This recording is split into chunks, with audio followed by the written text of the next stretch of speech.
और याद रखें, शोहर और बीवी के दरमियान नफ़रत की फ़िज़ा कब पैदा होती है? तो याद रखें, शोहर और बीवी के दरमियान नफ़रत की फ़िज़ा तब पैदा होती है जब बीवी अपने शोहर पर शक करने लगती है।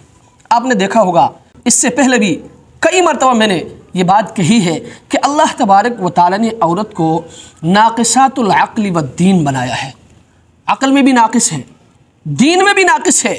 इस कमज़ोरी की वजह से शोहर जब देर से घर आता है, बीवी फिर भी शक करती है। शोहर किसी से बात करता है, बीवी फिर भी शक करती है। शोहर किसी को मैसेज करता है, बीवी फिर भी शक करती है और पूछती है कौन था? भाई तुम्हारा क्या काम है? कौन था? वो शोहर है। अल्लाह तबारक व तआला ने उसको हाकिम बनाया है। वो किसी से बात करेगा, वो देर से घर आएगा, वो किसी को मैसेज करेगा, वो किसी के पास बैठेगा। तुम्हें पूछने का इख्तियार नहीं है। इसलिए मैं अपनी बहनों से, अपनी बेटियों से, अपनी माँओं से मैं ये गुजारिश करूँगा कि अगर आप ये चाहती हैं ना कि आपका शोहर आपके ताबे रहे, आपका शोहर आपके होते हुए कोई दूसरी औरत आपके घर में न लाए, यानी दूसरी शादी न करे। और याद रखें, शरीयत ने तो उसको इजाज़त दी है ना, वो दूसरी शादी कर सकता है, तीसरी शादी भी कर सकता है, चौथी शादी भी कर सकता है, और आपसे पूछने की ज़रूरत भी नहीं है। लेकिन अगर आप ये चाहती हैं ना कि आपके होते हुए इस घर में कोई दूसरी औरत न आए, तो आपने क्या करना है?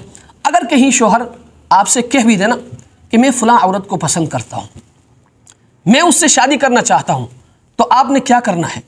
आपने रद्द अमल में, जवाब में आपने गुस्सा नहीं करना, आपने बातें उसको नहीं सुनानी। आपने क्या करना है?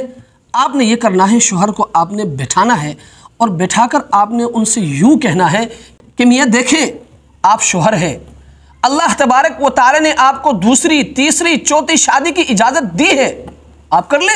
मैं कौन होती हूँ आपको रोकने वाला? आप जब यूँ कहेंगे ना उसको, तो उसके दिल में आपके लिए मज़ीद मोहब्बत बढ़ेगी। अगर वो दूसरी शादी करना भी चाहता है ना, अब नहीं करेगा। क्यों? इसलिए कि आपने उसको मोहब्बत दी है, आपने उसको प्यार दिया है, आपने अखलाक के ज़रिए उसको शिकस्त दिया है।